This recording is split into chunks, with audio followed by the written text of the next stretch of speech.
গত বৃহস্পতিবার শিক্ষার্থীদের সারা বাংলাদেশে শাটডাউন সফল করার লক্ষ্যে ঢাকা উত্তরায় মিছিল চলাকালে মানারত ইউনিভার্সিটির দুই শিক্ষার্থী পুলিশের গুলিতে শহীদ হন।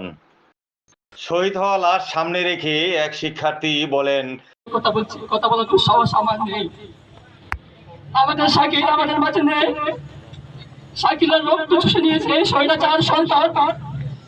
শাকিল সহ আজকে সারা বাংলাদেশে আমাদের অনেক ভাইয়ের রক্তকে তার চুষে নিয়েছে।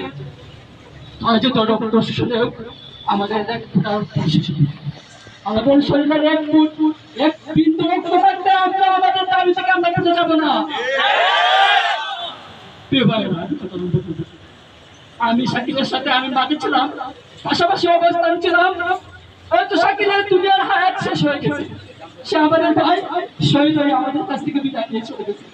কিন্তু আমি হতভাগা ভুলভাগা কাজী হিসেবে ফিরে আসছি। আমি এখন অক্ষত অবস্থা। প্রিয় ভাই, শাকিলের ভাইয়ের জন্য সবাই দোয়া রাখবেন। শাকিল হচ্ছে তার মা বাবার একমাত্র সন্তান। আর মা হচ্ছে প্যারালাইজড। সে প্রত্যেকদিন বাসির দিকে গিয়ে রান্না করে তার মাকে হাত দিয়ে তুলে কেমন দিত। তার মাকে আর কে কাপড় দিবে, আর কে কাপড় দেওয়া নাই। প্রিয় ভাই আমার, আপনার তার মায়ের জন্য আর বিশেষ করে আমি এটাই বলবো, মাদারাত ইন্টারন্যাশনাল ইউনিভার্সিটি থেকে আমরা অনেক আশা প্রত্যাশা চেয়েছিলাম, কিন্তু মাদারাত ইউনিভার্সিটি আমাদেরকে বারবার হতাশ করেছে। দ্বিতীয় আসামি এই ক্যাম্পাসের ভিসি, যিনি অথর্ব ভিসি, এখন পর্যন্ত আসামির বিধানের তালিকায় নাম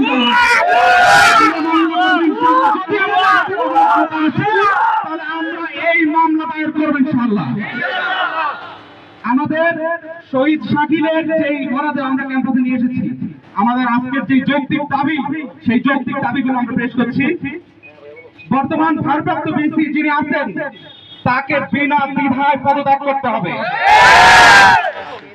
প্রক্টরের আজকের ঘটনা উপস্থিত না থাকায় ছাত্রছাত্রীদের কাছে নিঃস্বার্থ ক্ষমা চেয়ে পদত্যাগ করতে হবে।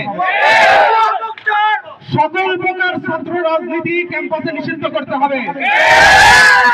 ছাত্রলীগের যে সকল ভাইয়েরা পদত্যাগ করেছেন, সেই সকল ভাইয়েরা ব্যতীত সকল ছাত্রলীগ কর্মী, সকল ছাত্রলীগের পোস্টেড যারা নেতা আছেন, তাদের এই ক্যাম্পাস থেকে স্থায়ী বহিষ্কার করতে হবে। যে